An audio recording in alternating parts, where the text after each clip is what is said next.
Hi to everyone, welcome to the last part of our videos. Today we will go through the conclusion. So we arrived at the end of our journey and we started our journey speaking about the circular economy. We saw which are the pillars which are at the core, at the basis of the circular economy model.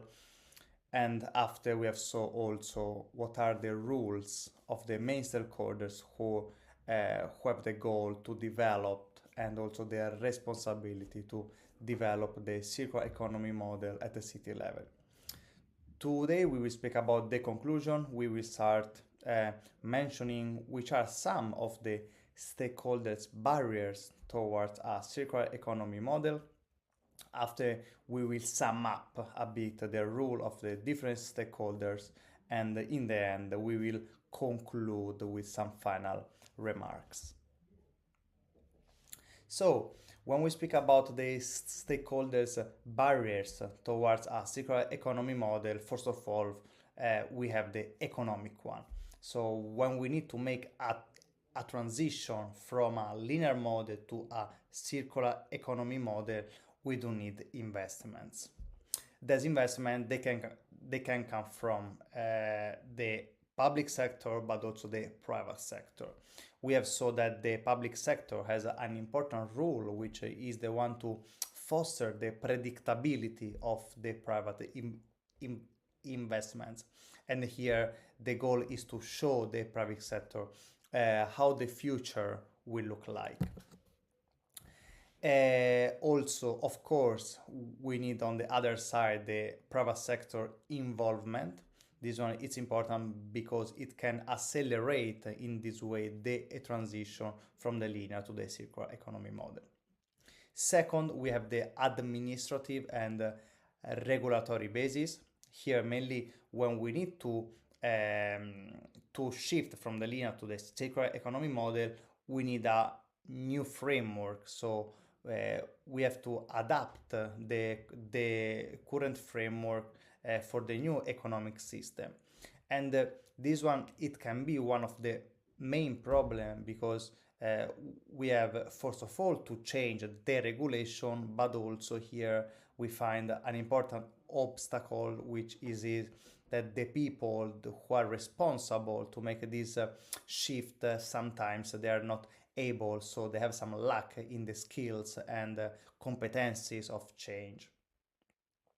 Third one, we have the political barriers, and those are mainly related to the lack of holistic vision on the part of the political class. And I think our current situation is the best example. From one side, we really have a lack in the awareness of the current situation, and on the other side, we have an important shortcoming about a new vision which the policymaker, but also the political class should deliver to its citizens.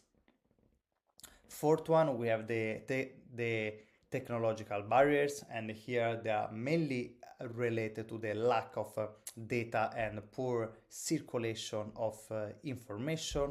And in the last one, we have awareness barrier, and here mainly it's include the lack of awareness for when we speak about the private, so the individual, but also the public administration.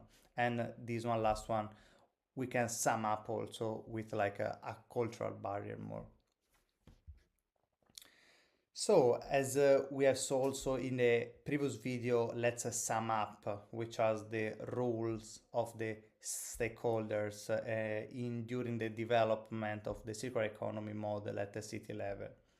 First of all, we have the policymaker, which has to play the role of front runner. So as we have saw, has to set an ambition mission, so from the top down approach, and has to start to foster partnership and collaboration with institutions, but also with organizations who are willing to go in the same direction of the policymaker. Here are some tools which are in the hand of the states are an example fiscal subsidies, regulations, but also best practices that can steer the market and citizens' consumption towards more circular practices. Second one, we have the community, which one they play an important role. So they support the understanding and the dissemination of knowledge. Here, it's important to implement some workshop for adults on one side, and on the other one, it's important also to educate on schools. So in order to start the change.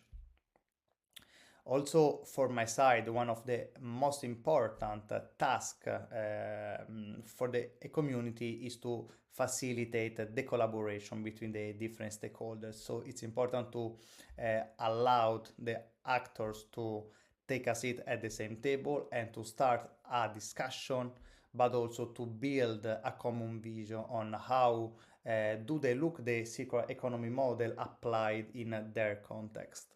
The last one, we have businesses.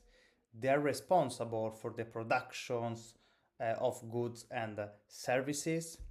So it's important that they implement circular practices and circular processes inside their business model. We have saw on the production side, we have saw the industrial symbiosis, but also we have on the consumption side some example like the sharing. Beside that, personally, I think that the business should also think of about what is the real message and the real value that they want to bring to the society, and what is its purpose. So final remarks to conclude, some key aspects. First of all, the shift has to be economically advantageous for every stakeholders, but also inclusive. So it's important, in order to accelerate the shift, it's important to include and to engage all the participants. Second one, we need a public-private partnership. This one also in order to accelerate and facilitate a transition towards to the circular economy model. And it's important the collaboration between the public sector and the private sector. Third one, we have it's important to allow all the stakeholders to be engaged, but also to build a shared vision. So it's important to start to think which one are going to be the benefits if all the stakeholders they are agree in the developing of the circular economy model in their context, in their environment.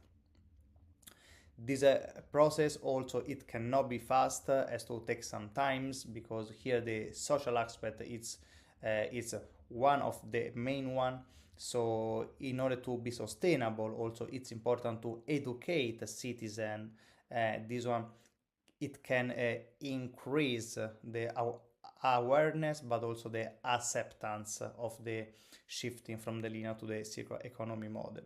So it's important to build the social infrastructure. The last point is about the systemic change. So here we are not just speaking about to introduce some processes which are circular, but here it's more a systemic change. So we have to deal with a systemic, holistic view and the business model. I personally think it's important to rethink the business model. So as I said before, we do not have just to integrate and to add some more circular practices, circular processes, but also we have to think in a more systemic way, which first of all is what is the main value that the company can bring to the society, but also to the market. So with this, we finish.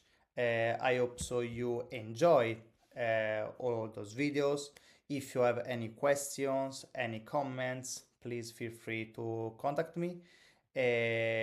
See you soon, and ciao. Bye bye.